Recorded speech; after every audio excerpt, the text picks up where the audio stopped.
Readings of Almighty God's words on the pursuit of the truth.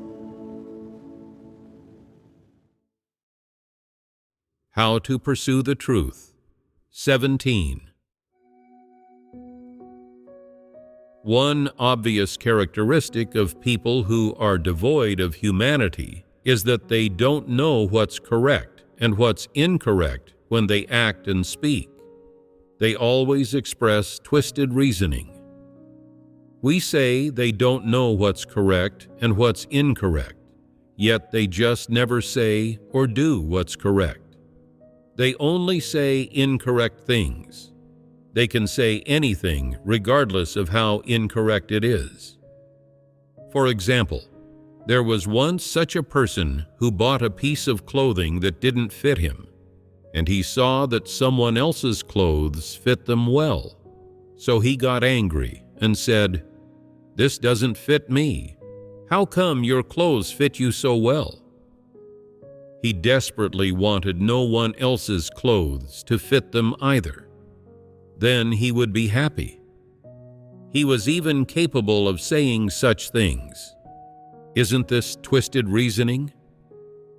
If he couldn't fall asleep at night and saw that you were sleeping quite soundly, he would become unhappy and say, "I can't fall asleep, so how can you sleep?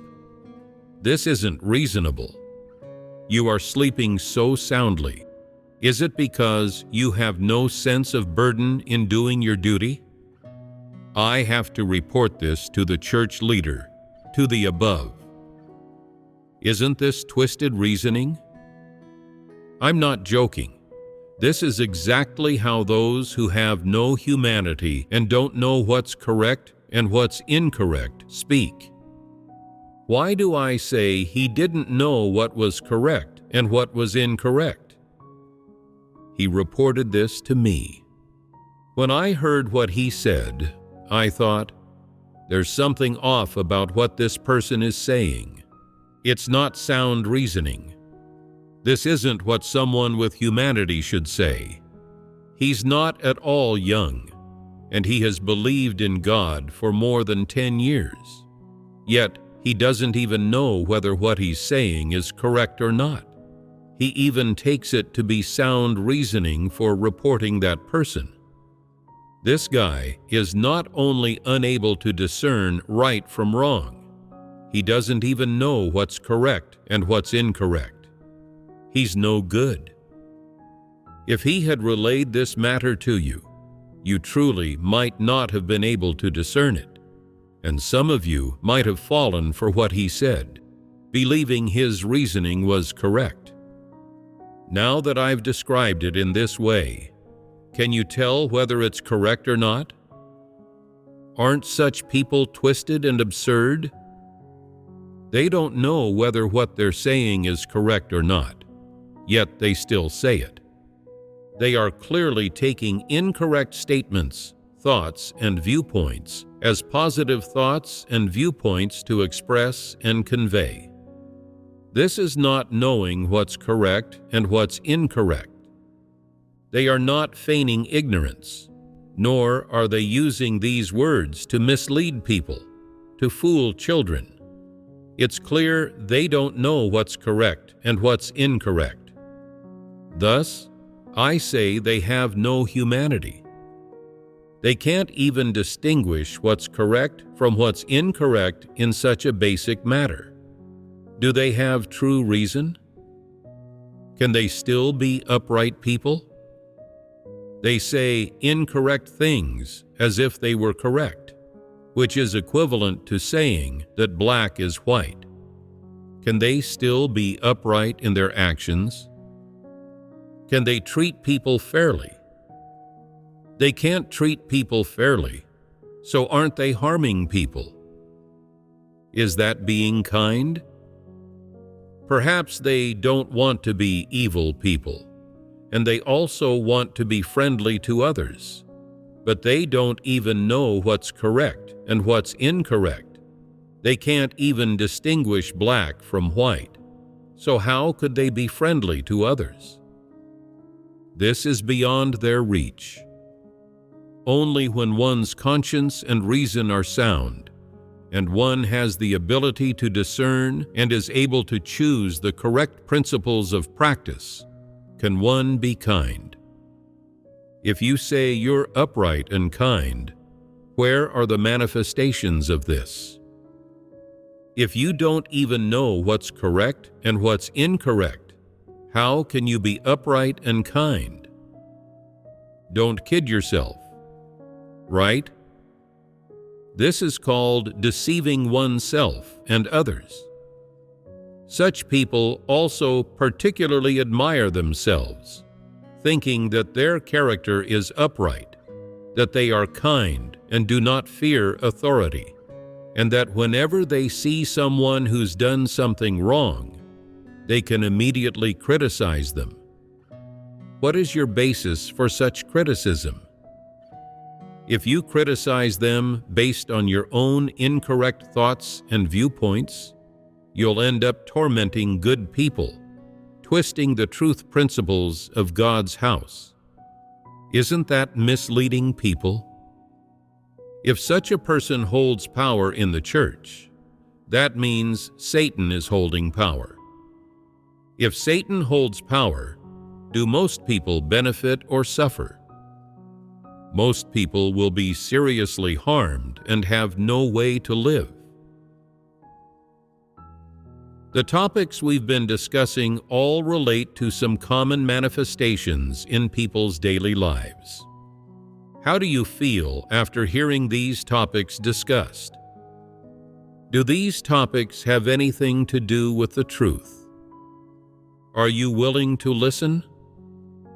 Is this just gossip? Is it speaking ill of people behind their backs? No, it's to help us learn how to discern people. Now that you've heard these fellowships, are you able to discern people? You should now be able to discern people somewhat. Now that I've fellowshipped the truth and discussed examples in this manner, if you still can't discern people, then your caliber is too poor and the truth is beyond you. Of course, there are certainly people like this. No matter how they listen, they don't get it, and even think. What you're talking about are all just matters of daily life. I won't listen. I want to hear the profound truths of the third heaven. What you're fellowshipping isn't the truth. It's all just gossip. I won't listen. If you truly don't want to listen, you don't have to. But the topics we're discussing are all necessary. Whoever can understand the truth within them will be able to discern people. If you can truly understand, then you are a blessed person.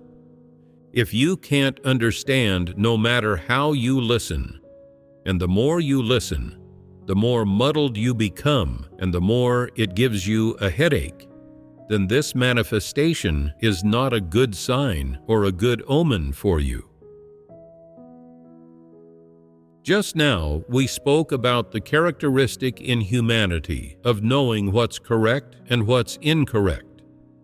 There are many different manifestations of people not knowing what's correct and what's incorrect. If people knew what's correct and what's incorrect, that would be good, and we wouldn't need to talk about this topic. But many people don't know what's correct and what's incorrect, so it's worth it to bring up some examples to discern why this type of person doesn't know what's correct and what's incorrect, why they can't discern things that are so obviously correct or incorrect. This type of person is actually able to say such absurd words and do such ridiculous things. What is really going on here? This is worth fellowshipping on and discerning. Knowing what's correct and what's incorrect is a condition that one's humanity should possess. Not knowing what's correct and what's incorrect is something that shouldn't occur in a person. If one really doesn't know what's correct and what's incorrect, that's quite a pity. It means they are devoid of the conditions a person should have. We just talked about some specific examples and manifestations, and for some people, it really is the case that they obviously don't know what's correct and what's incorrect. If someone is just saying some unreasonable, provocative things or some fallacious words to people, or expressing some twisted reasoning to people, this doesn't need to be specially brought up to fellowship and discern, because those manifestations are directed at ordinary, corrupt humans. But some people's manifestation of not knowing what's correct and what's incorrect is directed at God, at the truth, and at positive things. For this type of person who doesn't know what's correct and what's incorrect, if I don't bring up some examples to fellowship on, everyone might still not be able to discern them, and they won't see through to the essence and seriousness of this type of problem. So it's necessary for me to talk about it. Many things have happened. If they involve the truth, I must tell it like it is, bringing up these negative examples to help people understand the truth and gain discernment, and also let everyone learn lessons from them. If some matter involves a certain person, those involved shouldn't feel embarrassed. If you feel embarrassed now, then you shouldn't have done those things back then. To what grave extent do some people not know what's correct and what's incorrect? The things they do, which result from not knowing what's correct and what's incorrect, and which are of a very serious nature, are not directed at any person, but at me. I'm not familiar with and don't know most people in the church. And there are some leaders and workers that I have only met once or twice. But I rarely have one-on-one, heart-to-heart talks with people face-to-face, because I don't have that much free time. Among these people, I can get along with some of them fine enough, but some are impossible to communicate with. Why is this? Let's look at a few examples next. One autumn, the potatoes grown on a farm were harvested, and the person who was responsible for cooking went to the farm and brought back a basket of them. The potatoes on top appeared to be roughly the size of a fist, which looked passable. However, the ones below this were all small, and some were rotten. I was astonished. How could they give us such potatoes? Shouldn't potatoes like this be used as animal feed? Did the person at the farm pack them by mistake? If it were really a mistake, why were the potatoes on top good and normal, while those below were small or rotten? This incident left a deep impression on me. Outwardly, the person who packed the potatoes didn't have a squint, and his appearance was ordinary. I had seen him a few times and exchanged a few words with him, but we had no real interaction. I could almost say that I didn't know him, so there was no question of criticism, rebukes, or pruning. So why would this person treat me this way, giving me such small and rotten potatoes? If he didn't know they were for me, why would he put good ones on top and rotten ones below? He clearly knew. So, knowing they were for me, why would he still put in rotten potatoes? Was he in a daze at the time? Or did a devil control his hands? Or was he possessed by an evil spirit? This is not very likely. If he were truly possessed by an evil spirit, he would have become mentally deranged and simply wouldn't have brought me potatoes. So if he wasn't possessed by an evil spirit, why would this person who appeared to be quite normal do such a thing? Didn't he know that doing this was an act of deception? If he harbored hatred for me in his heart, then he should have left God's house instead of doing his duty here. Besides, if he did harbor hatred for me, what was the reason? What reason was there to hate me? If we look at it in terms of humanity, first, I'd only seen him a few times. I didn't know what he was like. And second, I had never had any real contact or dealings with him.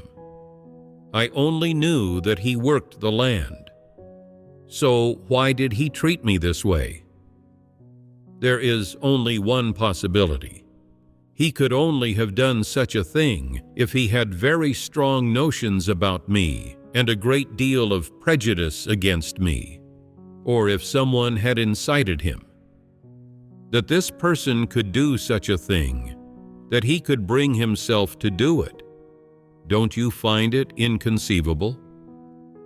Even if you were dealing with an ordinary person, could you bring yourself to do such a thing? Even if you were running a supermarket, you couldn't cheat and swindle people. You'd have to be trustworthy to keep your customers and not sabotage your own path. What's more, now you're doing your duty, and to do such a thing, especially to me, tell me, is this justifiable?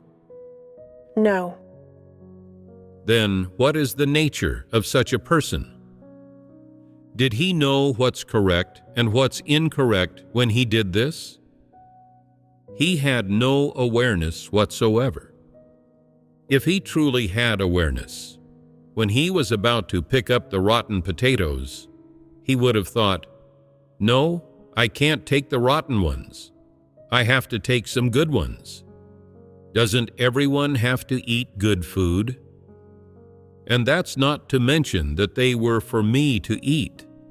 The thought of taking rotten potatoes shouldn't even have crossed his mind, let alone acting on it. Now, isn't the answer very clear? Why was he able to do this? It is because, no matter whether such people are reincarnated from devils or from beasts, in their humanity, they don't understand what's correct and what's incorrect. In their humanity, there isn't anything that can distinguish or vet what correct actions and thoughts are and what incorrect actions and thoughts are.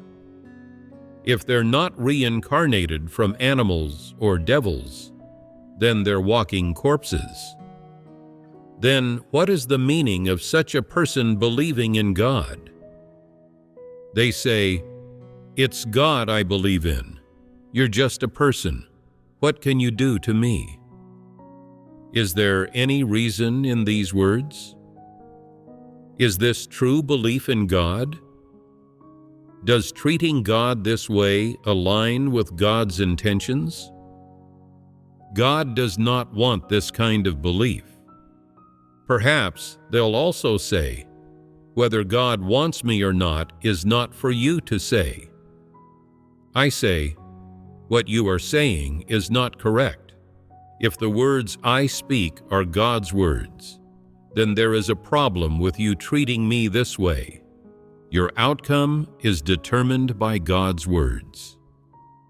They say, "I will go to the third heaven and report you." I say, if you can really go to the third heaven, then hurry up and do so. Tell me, are such people not terrifying? Who would still be willing to associate with such a person? Let's not go into who he was targeting for now.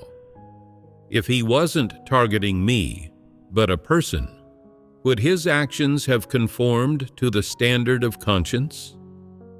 No. What kind of problem is it that he was capable of doing such a thing to me? Since he was capable of doing such a thing even to me, could he also do it to an ordinary person? How should this matter be assessed? I was very astonished that this person could do such a thing. Why could he do it? If he did this to an ordinary person, I would also have a characterization for him. It was wrong of him to do that. It's not that doing this to others is correct, while doing it to me is incorrect. This kind of statement is not fair and does not hold up. If he could do this to me, then he can do it to others, to anyone. What is the reason for this? This is worth pondering deeply. He said he believed in God and that he was a member of God's house. So why could he still treat me this way?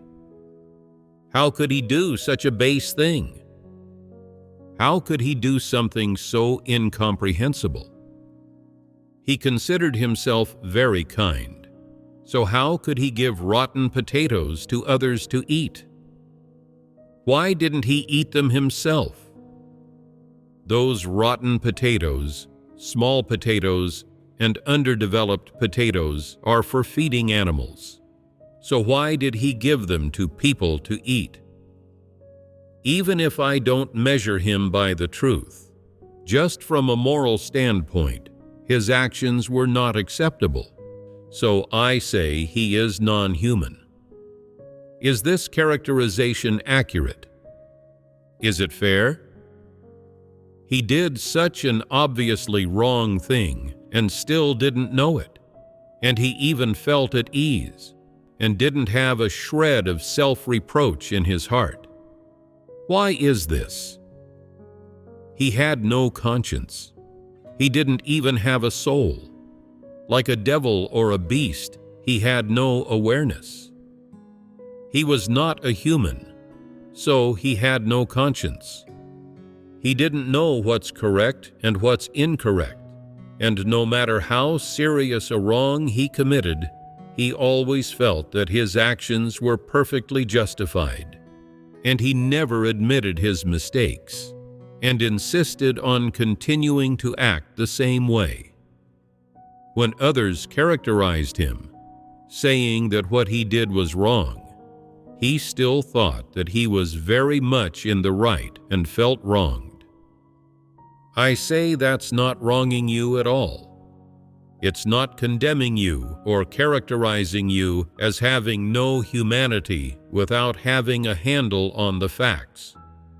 Rather, with such serious facts there for all to see, who could still say you had humanity? With these facts as evidence, no one could deny it. I'd have liked to say that you had humanity, that you were kind and upright, but the nature of what you did is too vile. It is of the same nature as Satan deriding God.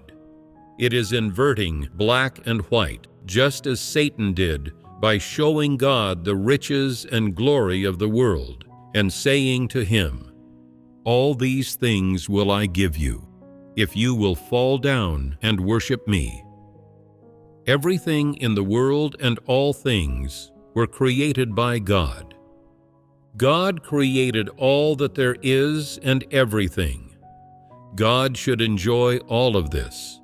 You should not. You are not qualified to do so. What you enjoy is what God has bestowed upon you. You should worship God, not have God worship you. This guy didn't even understand such an obvious and simple concept, and even thought I had to gauge his mood and see whether he was feeling happy or not, just to get a few potatoes. If he was in a bad mood, he would give me some rotten potatoes, as though he were dealing with a beggar. I was supposed to endure mistreatment from him. Is that possible? Could I put up with that? How should such a person be dealt with? Such a person should be dealt with by administrative decree. And this is indeed not the only incident of its kind. Some say, are there even more serious incidents than this? Of course there are. Otherwise, why would I say that people are different from one another? If everyone who believes in God could worship God, then there would be no need for each to be sorted according to their kind. It is because many people do not sincerely believe in God, and because there are evil people and muddle-headed people who disturb the work of the church, capable of committing any bad deed, that as the church's work comes to an end, everyone is revealed and sorted according to their kind. Let's talk about another example. The corn on a farm was ripe, and someone was going to bring some to me. A person nearby said to him, "Rats have crawled over that corn. Don't take it." He gave it a thought and said, "So what if rats have crawled over it? Isn't it still edible? It's fine if I take it over."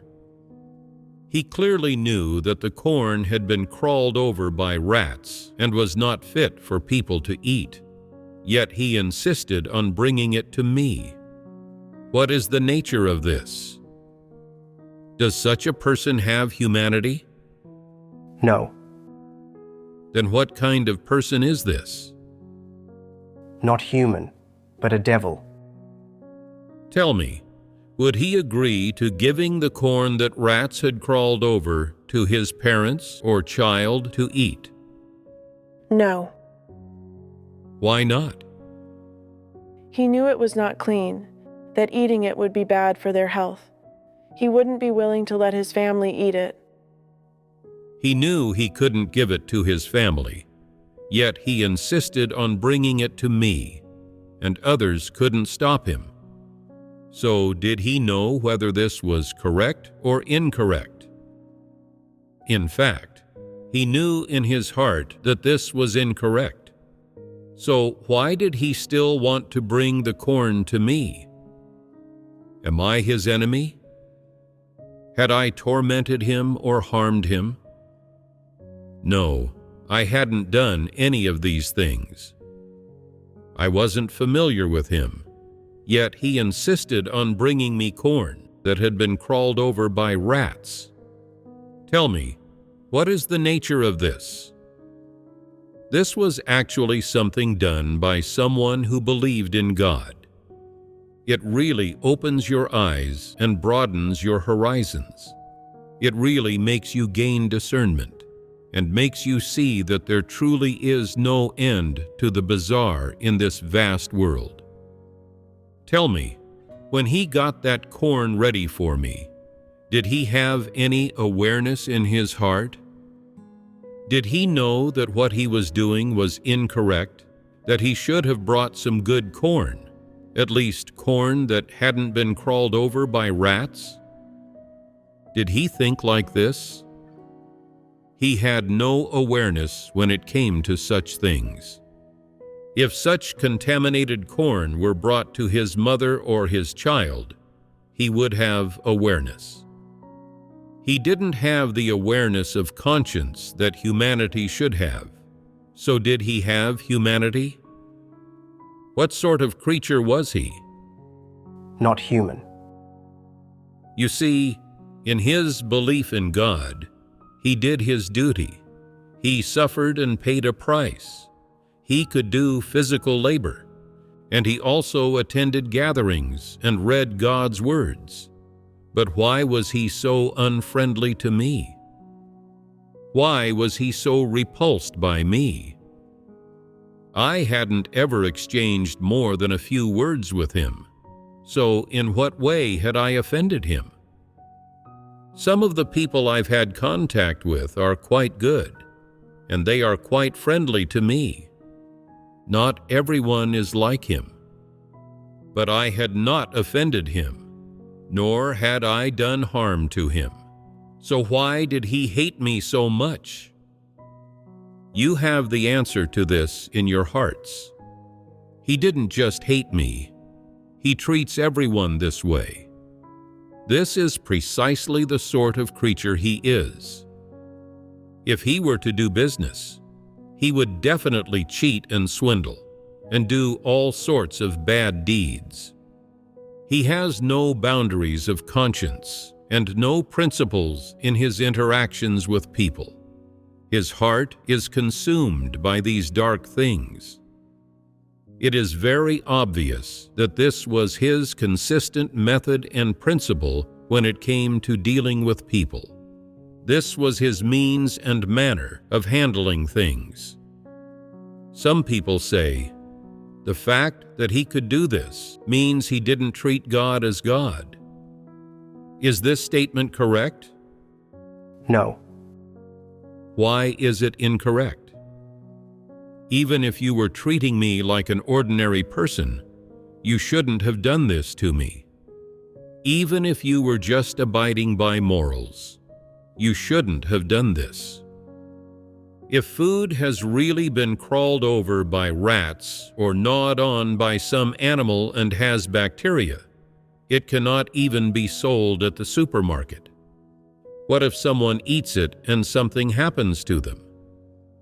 Regardless of whether others know or not, it wouldn't sit right with your conscience. Since you know, you shouldn't let people eat it. This involves one's nature, and it involves the principles of conducting oneself. You don't even possess the most basic moral standards of self-conduct, yet you think you are human. You are not human at all. Even a beast knows it should protect whoever feeds it and raises it. Take a dog, for example. If you always feed it, it will be good to you. If a stranger comes to the house and wants to take something, it will stop them and protect you at every turn. Even a dog can be loyal to and protect its master. So how could that person fail to reach this level? Isn't he worse than a dog? If you say that he is a devil, he might really refuse to accept it. So let's put it objectively now. Such a person has no humanity because he has done such an absurd thing, such a morally corrupt thing, and yet he has no awareness of conscience, and he also never regrets it and doesn't feel distressed about it. Even if someone treats an ordinary person this way, they should have the awareness of conscience. They should feel distressed inside, and they should know that what they were doing was incorrect and should stop. This is even more so the case when it comes to him treating me this way, which is even more unjustifiable. Of course, I was not hurt because he treated me this way. My heart is not so easily hurt. It's just that I saw the principle by which he handled things was too despicable. Not only did it not meet the standard of conscience, but it was also too base and too disgusting. This person had absolutely no humanity. He committed such a wrong act in such a self-justified, open manner, and no one could stop him. Me saying that he has no humanity is not wronging him at all, because this is precisely the sort of act, an act devoid of humanity, that those without humanity commit. This is all too in line with his essence and his identity. If someone does things appropriately, and they have humanity and conscience, then saying that they have no humanity is wronging them. But if they really commit acts that are devoid of humanity, then saying that they have no humanity very much corresponds with their essence. Saying so isn't wronging them, right? Some people, when they hear me say these words, have some thoughts and say, "You always talk about these things and it makes us lose face. Who doesn't make mistakes?" Is it right to think this way? Everyone makes mistakes, but the nature of the mistakes is really different. Many mistakes involve problems with humanity, and many mistakes involve the nature essence of a person. Some mistakes are just revelations of a person's corrupt disposition and do not mean that there is a problem with the person's essence.